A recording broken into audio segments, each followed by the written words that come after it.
Assalamualaikum warahmatullahi wabarakatuh. Halo Sobat PAUD, selamat datang di Bicara Bincang PAUD Ceria. Di sini akan membahas segala hal tentang dunia anak usia dini dengan tuntas. Oke, bersama aku Kinanti Wahyu Prastuti yang akan menemani episode kali ini. Oke, tentunya apa ya yang akan dibahas dan siapa narasumbernya? Stay tune hingga akhir video ya.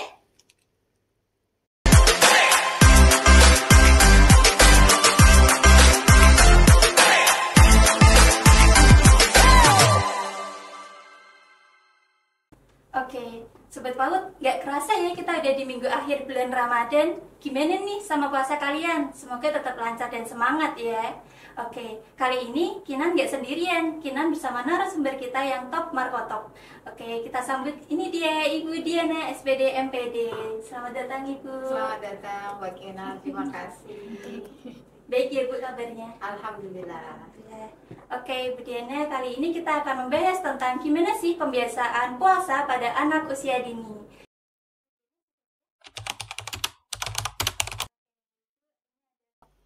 Ya, ini terkait dengan pembiasaan berpuasa ya. Memang bukan hal yang mudah, tapi terkait dengan perkembangan, dikaitkan dengan perkembangan moral dan agama. Tentunya puasa ini menjadi bagian penting ya. Yang pertama sekali untuk anak usia dini itu melatih kedisiplinan. Yang jelas seperti itu. Selain kita mengenalkan hal-hal positif pada anak yang kaitannya misalnya bagaimana kita juga bisa berbagi, kemudian juga kita bisa menahan keinginan-keinginan kita seperti makan, minum dan lain sebagainya.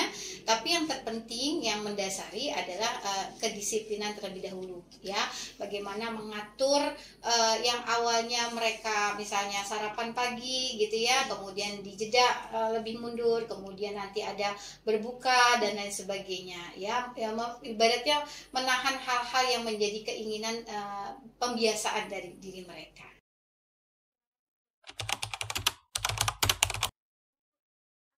Ya, kalau dilihat dari manfaat dan tujuannya, ini kan pada dasarnya dari sisi fisik ya, itu kaitannya dengan kesehatan. Itu yang pertama ya, melatih anak untuk tadi ya memiliki pola makan yang sehat untuk anak ya, yang teratur ya, selain tadi kedisiplinan, kemudian juga memberikan manfaat positif terhadap apa yang mereka lakukan di saat mereka berpuasa ya. Tadi latihan-latihan, kemudian mengingatkan waktu, misalnya tidak hanya menahan lapar dan haus saja ya, tapi juga misalnya berbagai aktivitas seperti mengaji, kemudian ada sholat dan lain sebagainya. Jadi secara perkembangan keagamaan itu mereka terbiasa rutinitas. Kemudian juga kita kalau malam hari itu kan kita ada istilahnya sholat tarawih ya. Nah itu sholat tarawih mereka membiasakan mereka apa sih, kan tidak pernah nih sholat malam bersama-sama gitu ya. Oh, mereka akan latihan untuk sholat tarawih. Walaupun kalau pada anak usia dini sebenarnya ini kan belum menjadi kewajiban yang yang penting gitu ya, tapi membiasakan mereka, mengenalkan mereka kepada adab-adab ketika mereka masuk ke masjid, ketika mereka sholat berjamaah, kemudian adab-adab terhadap ketika mereka harus berbuka dan lain sebagainya.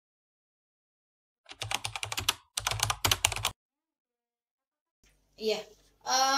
Kalau dari segi kesehatan ataupun dari segi agama, memang kan berpuasa itu menjadi bagian penting ya untuk membersihkan tubuh gitu ya dari racun-racun yang mungkin setiap hari kita makan makanan yang tidak sehat misalnya. Tapi kalau terkait dengan waktu kapan, sedini mungkin ya, di masa balita itu kita mencoba untuk melatihkan anak, mengenalkan belum latihan tapi mengenalkan anak tentang puasa ya.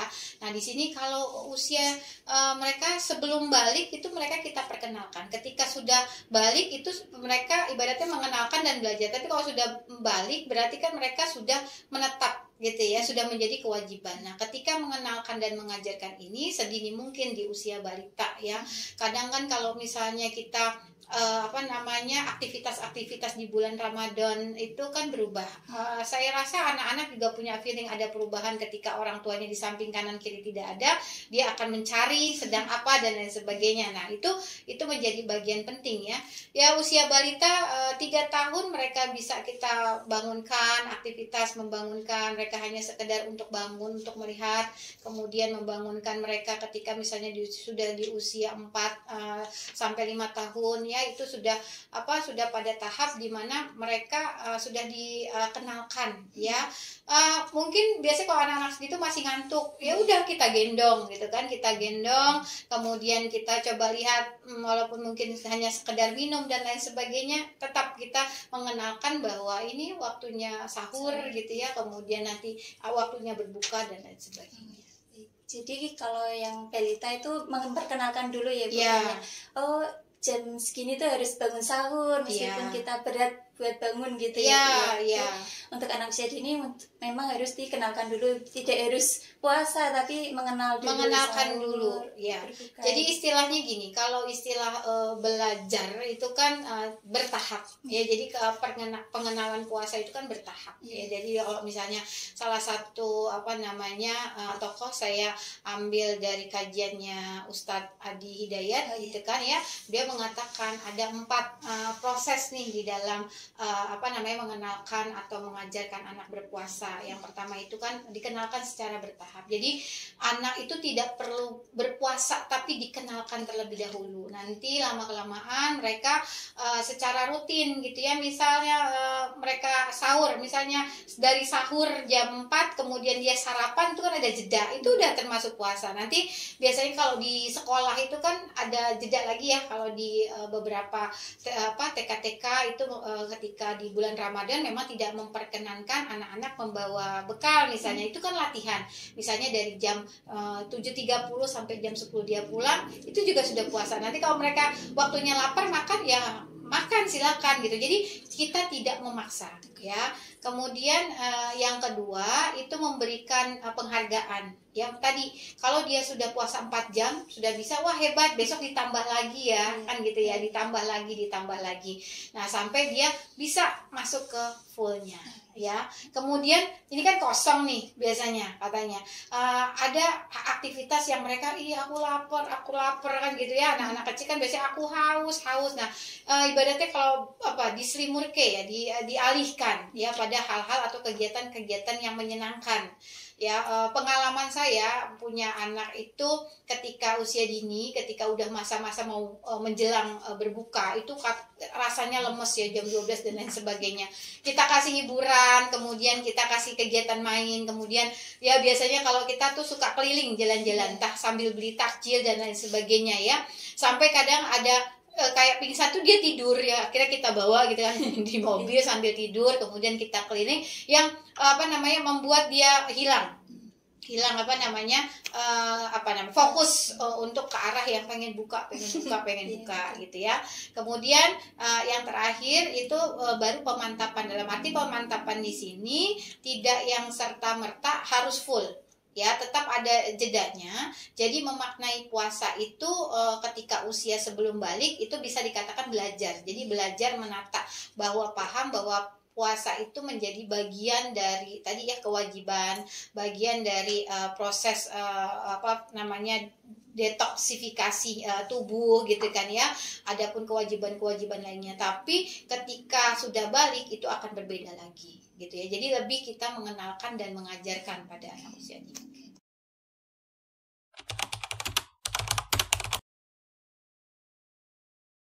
Ya, baik. Ini berdasarkan pengalaman saya ya, karena saya ada beberapa anak yang memang ini sama berbeda satu dengan yang lainnya. Jadi pembiasaan alhamdulillah sih kalau misalnya mereka memang sudah diperkenalkan jauh-jauh hari gitu kan. Dan kebetulan anak-anak sekolah yang di tempat yang berbasis Islam gitu ya. Jadi punya daya dukung juga gitu kan, daya dukung di mana di sekolah mereka juga, oh ya anak-anak besok gitu ya, besok kita mau bulan Ramadan, nanti waktunya berpuasa, nanti tidak membawa makan dan minum dan lain sebagainya. Nah itu sudah terbentuk ya, dan kita biasanya ibaratnya memberikan pijakan ya, memberikan pijakan sebelum bulan Ramadan. Oh, besok kita mau bulan Ramadan, apa sih bulan Ramadan? Nanti kita tidak makan gitu ya, kita tidak minum dari pagi sampai dengan maghrib. Terus nanti ada yang tanya, emang harus full ya gitu kan? Ya kalau misalnya kuat ya, kalau tidak ya tidak apa-apa. Sampai pernah punya pengalaman ya Bu Diana gitu ya, karena saking kan punya 3 anak yang berbeda-beda gitu ya. Kalau yang satu ya dia biasa saja dalam menyikapi puasa, ya sudah puasa mengalir. Tahapan step-stepnya itu mulus ibaratnya ya, tidak ada keluh kesah. Memang waktunya dia berbuka, ibaratnya puasa beduk ya. Dia tahu diminta untuk berbukanya nanti ke saat beduk ya gitu ya, beduk zuhur gitu ya. Dia tahu beduk zuhur gitu kan. Wah sudah, berarti aku boleh buka. Ya boleh. Tapi ada anak yang kedua, dia itu lebih cenderung untuk kayak menyalahkan gitu ya, kayak kenapa sih Allah itu kok jahat banget ya gitu kan, kok kita harus puasa, aku kan lapar, kapan aku makannya. Itu tuh anak yang kedua saya tuh emang ada banyak dari kecil pertanyaan-pertanyaan tentang Tuhan gitu ya, yang kaitannya dengan hal tersebut tuh sangat kental gitu. Jadi pertanyaannya, Tuhan itu jahat, Tuhan itu tidak baik, tapi saya berikan pengertian, boleh nanti makan, nanti mau jam berapa kan gitu kan. Untuk kesehatan juga kan, dalam arti karena posisi anak saya kan lumayan besar gitu ya, agak gemuk gitu kan, untuk mengurangi konsumsi itu. Terus kalau anak yang ketiga, karena dia tidak doyan makan juga sama, mulus, dia santai saja, mau kapan aja nggak apa-apa gitu kan. Tapi memang pas sudah di akhir menjelang buka tuh kayak lemes, tak berdaya gitu, bahkan kayak orang pingsan gitu kan. Itu ada drama-drama seperti itu. Jadi saya dan suami ya tadi berusaha untuk di keluarga punya posisi di mana ketika sahur kita bangunkan semua pada geletak nih ya, kita angkut dari kamar terus ke depan gitu ya, kemudian kita makan bareng gitu ya sambil disuapin, ada yang sambil tidur gitu kita suapin gitu ya, jadi sendiri-sendiri gitu. Jadi memang butuh komitmen bersama ya antara pasangan, mungkin di keluarga juga ya, membangun situasi yang positif. Kemudian juga tadi di lembaga, di sekolah juga kan teman-temannya nggak ada yang bawa minum, tidak ada yang membawa makanan sampai dengan pas pulang. Kalau pas pulang mungkin ada anak-anak yang silahkan bukanya di rumah atau boleh makan dan minum di rumah. Jadi alhamdulillah dukungan mungkin di keluarga, kemudian juga di di sekolah itu menjadi bagian penting. Ya kadang ada sedikit reward ya, misalnya kalau misalnya nanti tambah jam gitu ya, tambah jam berbukanya, nanti boleh bukanya dengan apa, pilihan mereka. Jadi dikasih pilihan menu kesukaan mereka, nanti bukanya mau pakai apa, atau nanti kita beli rocket chicken ya, atau kita beli KFC ya, misalnya kan kayak gitu ya. Jadi kadang ada unsur-unsur untuk memberikan penghargaan atau memacu semangat mereka ketika mereka berpuasa, hanya dengan mungkin tambahan tawaran makanan yang mereka sukai, misalnya seperti itu.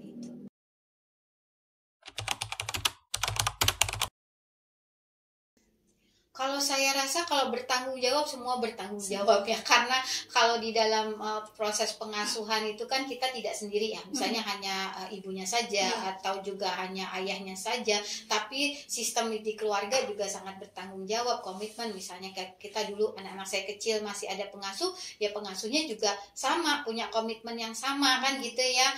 Ketika misalnya kadang kalau kita ada halangan, kita kan haid ya, kadang wanita, anak saya 2, pertama tuh laki-laki, ya sudah, saya sama harus menahan diri. Kadang kan ada orang yang ya udah minum aja gitu kan, ngeliat ibunya, ibu kok nggak puasa. Nah itu kita berusaha agar juga tidak tampak kita mengikuti apapun. Kadang kan kita ada keinginan untuk misalnya berbuka misalnya ya kalau wanita, tapi saya berusaha gitu kan untuk tidak terlihat oleh anak-anak. Kemudian di sekolah juga memberikan pantauan ya. Kadang kalau waktu itu anak saya sekolah tuh dikasih buku juga ya, kayak di model di SD ya, ada mantau hari ini puasanya gitu ya, dikasih checklist gitu kan ya, terus tarawih enggak, sholat enggak, itu kan jadi memantau. Jadi kadang kita juga berkomunikasi, Bu nanti ini ya dikomunikasikan nanti sholatnya gitu ya, ada pantau. Kemudian juga di sekolah juga, Bu guru kemarin puasanya alhamdulillah udah setengah hari kan gitu ya. Jadi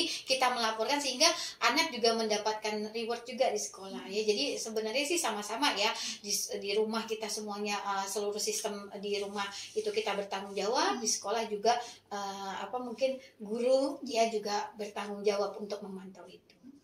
Oke, jadi yang paling bertanggung jawab itu ya orang di sekitarnya. Kalau di rumah ya ada orang tua atau ada pengasuh atau keluarga besarnya gitu ya Bu. Kalau di sekolah ya guru-gurunya juga ikut bertanggung jawab dalam pembiasaan puasa.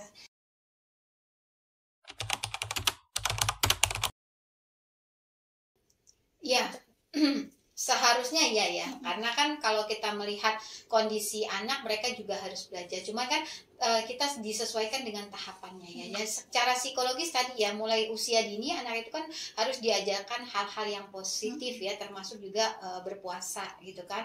Dan ketika berpuasa ini kan sebenarnya kan hampir sama, hanya membuat perubahan sedikit dalam aktivitas di pola makan ya. Itu yang kaitannya dengan mungkin secara fisiknya ya, nutrisi dan sebagainya, saya rasa hampir sama gitu kan. Bagaimana kita juga menyiapkan menu-menu untuk anak agar dia sama nutrisinya seperti dia di hari-hari biasa gitu kan ya. Misalnya dia minum susu, dia tetap kita berikan susu, kemudian sayur dan lain sebagainya. Cuma memang pengalaman saya, karena anak saya itu kalau pagi itu tidak suka makan sayur, jadi saya kasih minimal ada susu gitu kan ya, untuk tenaga. Tahu sendiri kan kalau anak-anak itu kan energinya berlebih gitu kan, sehingga mereka masih bisa untuk melakukan aktivitas ya. Jeda-jedanya aja tinggal misalnya kalau misalnya dia pagi sudah minum susu, ketika misalnya buka di jam 10 atau jam 12 ya minumnya tetap air putih gitu kan.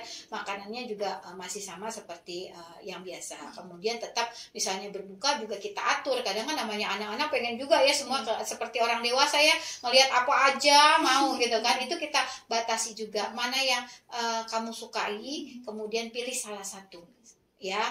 Jadi tidak semuanya, tetap menu-menu makan yang sehari-hari yang ya tentunya yang sehat itu kita berikan, hanya pola jedanya yang berbeda. Tadinya sarapan jadi makan makan sahur, yang tadinya makan malam jadi berbuka kan gitu. Cuma tidak ada makan siang seperti itu kalau dia yang sudah full.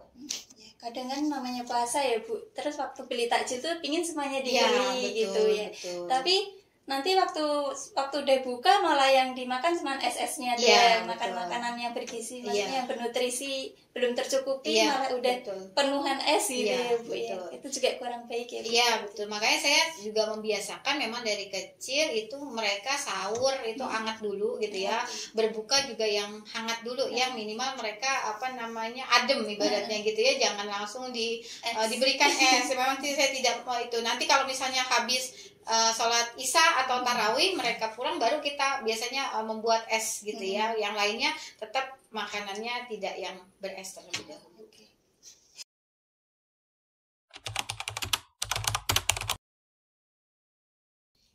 Ya tadi ya Bu Diana menjelaskan bahwa tahapannya itu kan kita tidak yang memaksakan anak untuk berpuasa itu 1 hari full.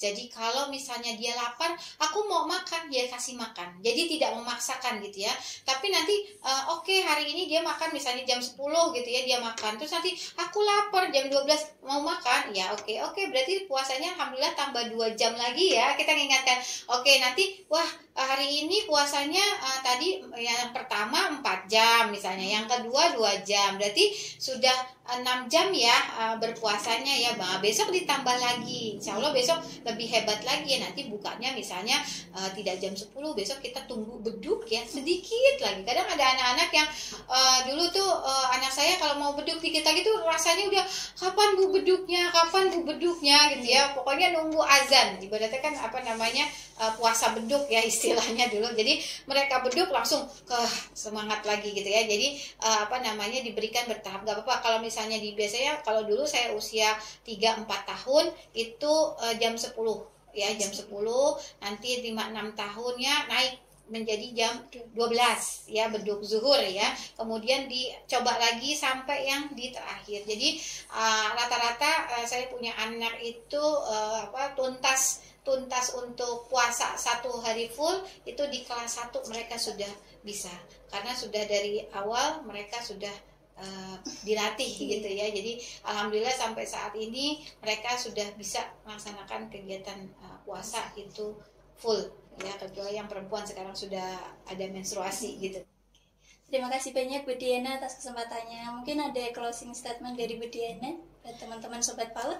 Ya, baik Sobat PAUD semuanya, karena kita berada pada ranah pendidikan gitu ya, jadi di dalam mengajarkan berpuasa pada anak usia dini, kita lebih kepada mengenalkan terlebih dahulu ya aktivitas-aktivitas di bulan Ramadannya, apa sih bulan Ramadan itu gitu ya, mengenalkan bentuk-bentuknya, sampai nanti dia juga akan belajar secara bertahap ya, dengan bantuan dari orang tua, bantuan dari guru, untuk membiasakan diri terkait dengan kedisiplinan ya. Misalnya jadwal makan yang tadinya pagi kita mundurkan gitu ya, menahan haus, menahan lapar. Kemudian juga nanti di masa Ramadan ini kita juga berbagi gitu kan ya, intinya dimana tidak hanya menahan haus dan lapar, tapi ada satu sisi mereka bahwa bulan ini adalah bulan untuk berbagi dengan sesama, sehingga akan muncul hal-hal positif bahwa yang ibaratnya yang membutuhkan itu masih banyak, yang lapar itu ternyata lebih dari dia tuh masih banyak, sehingga kita mengenalkan hal-hal itu juga kepada teman-teman ataupun anak-anak sedini mungkin, seperti itu. Oke, terima kasih banyak Bu Diana, semoga sehat selalu ya Bu. Amin, amin, terima kasih Mbak Gina. Oke. Sekian episode kali ini, saya Kinanti Wahyu Prastuti pamit undur diri. Tetap semangat bahasanya, ketemu lagi di episode-episode berikutnya. Sampai jumpa di Bicara Bincang PAUD Ceria. Wassalamualaikum warahmatullahi wabarakatuh.